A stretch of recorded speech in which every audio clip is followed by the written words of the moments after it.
Hi guys, this is Tarek and welcome to my YouTube channel Crypto Money.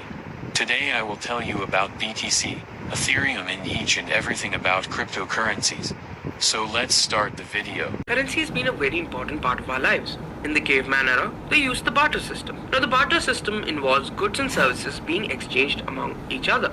So now we have a situation where a caveman is exchanging 7 apples and getting oranges in return. Now the barter system fell out of use because it had some glaring flaws. Now these flaws include having people's requirements coincide. For example, say you have 5 apples and your friend has 5 oranges. You want some of his oranges. Now until and unless your friend has a requirement for the apples that you own, he'll not be ready to make an exchange for it. There's no common measure of value. Now since there's no common measure in terms of which value of a commodity can be expressed, there's a problem when you have to decide how many apples you're ready to trade for one orange or a mango. Not all goods can be divided or subdivided. For example, you can't divide a live animal into different smaller units. The goods cannot be transported easily. Now unlike how modern currency fits in your wallet or your mobile phone, the goods that you own cannot be taken with you everywhere you go. After realizing that the barter system didn't work very well, currency went through a few iterations.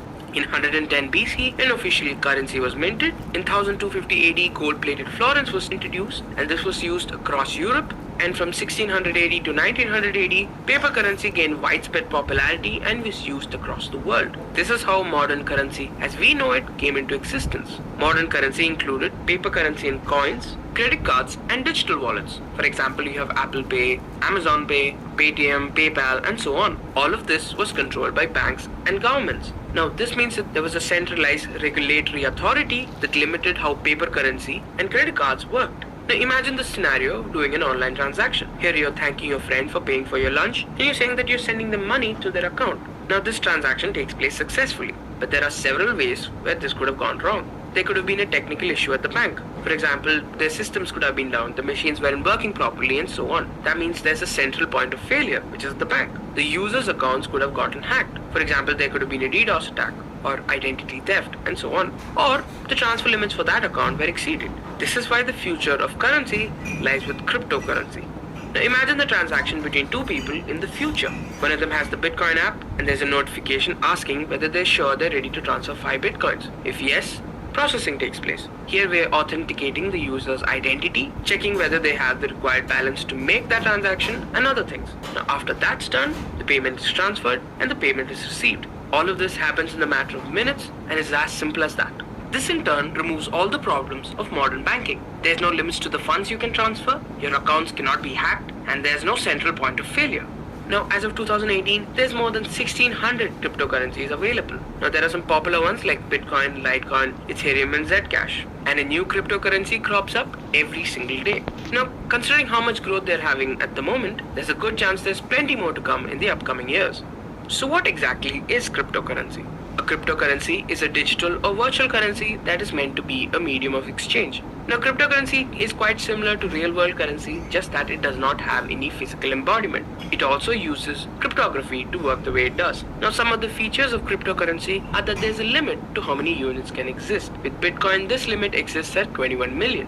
Now, after this, no more Bitcoins will be produced. You can easily verify the transfer of funds. Now, the hashing algorithms that Bitcoin uses makes it very easy for users to determine whether a transaction is valid or not.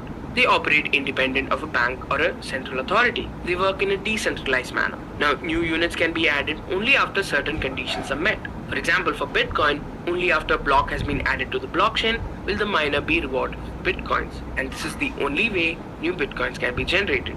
So what makes cryptocurrency so special? Firstly, there's little to no transaction costs. Now, if you use the digital wallet, you'll know that if you're transferring money from your wallet to your bank account, you'll lose some amount of money. You have 24/7 access to money. You can't just walk up to your bank at 3 a.m. in the morning and say that you want to withdraw some money. There's no limits on purchases and withdrawals. There's freedom for anyone to use. For example, if you're setting up an account in your bank, you need to do some amount of paperwork and documentation. With cryptocurrencies, all of that can be avoided.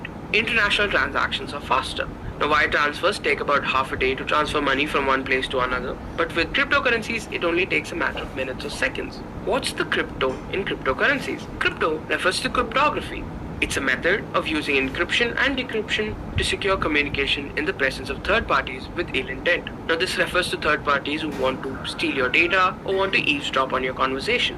Cryptography uses computational algorithms like SHA-256, which is the hashing algorithm that Bitcoin uses, a public key, which is like a digital identity of the user which he shares with everyone, and a private key, which is the digital signature of the user which he keeps hidden. Now let's talk about a normal Bitcoin transaction. First, you have the transaction details. Now this details who you want to send it to and how much Bitcoins you want to send them. Then it's passed through a hashing algorithm. For Bitcoin, we use the SHA-256 algorithm. The output that you obtain is passed through a signature algorithm with the user's private key. Now this is used to uniquely identify the user. This output is then distributed across the network for people to verify. This is done by using the sender's public key. The people who verify the transaction to check whether it's valid or not are known as miners. Today we'll be focusing on two major cryptocurrencies, Bitcoin and Ether. Now Bitcoin is a digital currency that is decentralized and works on the blockchain technology. It uses a peer-to-peer network to perform transactions. Let's talk about Ether. Ether is a currency that's accepted in the Ethereum network. Now, the Ethereum network uses blockchain technology to create an open source platform for building and deploying decentralized applications. Now, let's talk about the similarities between Bitcoin and Ether. They're the biggest and most valuable cryptocurrencies in the market right now. Both of them use blockchain technology, but there's nothing but a technology that involves transactions being added to a container called block and creating a chain of blocks in which data cannot be altered. Currency is mined using a method called proof of work, which is a form of mathematical puzzle that needs to be solved before a block can be added to the blockchain. Finally, these are widely used across the world. Now, let's talk about the differences. With Bitcoin, it is used to send money to someone. This is very similar to how real-life currency works. With Ether, it is used as a currency within the Ethereum network, although it can be used for real-life transactions as well. Bitcoin transactions are manual, which means you have to personally perform these transactions. With Ether, you have the option to make these transactions manual or automatic or programmable, which means that these transactions will take place when a certain condition has been met. For Bitcoin, it takes 10 minutes to perform a transaction, which is the amount of time it takes for a block to be added to the blockchain. With Ether, it takes about 20 seconds to do a transaction. Now, blockchain is used like money for real-world transactions, and Ether is used to power the Ethereum network and power real-life transactions as well. Ether is used as fuel within the Ethereum network to power both of these things. Now, there's a limit to how many Bitcoins can exist, which is 21 million. We're supposed to hit this number by the year 2140. Ether is expected to be around for a while, but not to exceed 100 million units. Now, Bitcoin is used for transactions involving goods and services, and Ether uses blockchain technology to create a ledger to trigger a transaction when a certain condition is met. For Bitcoin, we use an algorithm called SHA-256 for hashing, and with Ethereum, we use ETH. Now, what's the future of cryptocurrencies? The whole world is clearly divided when it comes to cryptocurrencies. On one side, you have supporters like Bill Gates, Al Gore, and Richard Branson, who say that cryptocurrencies are better than regular currencies. On the other side, we have people completely against it. People like Warren Buffett, Paul Krugman, and Richard Schiller, who are both Nobel Prize winners in the field of economics. They call it a Ponzi scheme and means for criminal activities. In the future, there's going to be a conflict between regulation and anonymity. Since several cryptocurrencies have been linked with terrorist attacks, governments would want to regulate how cryptocurrencies would work. On the other hand, the main emphasis of cryptocurrencies is to ensure that their users are kept anonymous. By the year 2030, cryptocurrencies would occupy 25% of national currencies, which means a significant chunk of the world would start believing in cryptocurrency as a mode of transaction. It's going to be increasingly accepted by merchants and customers, and it will continue to have a volatile nature, which means prices will continue to fluctuate like they have been for the last few years. With that, we've reached the end of another video. I hope you guys found this informative and helpful. If you have any feedback or doubts, put them down in the comments below. We'll be happy to help you. And if you want to know about daily updates on cryptocurrencies, so you have to subscribe my channel, and don't forget to like the video. Thank you so much.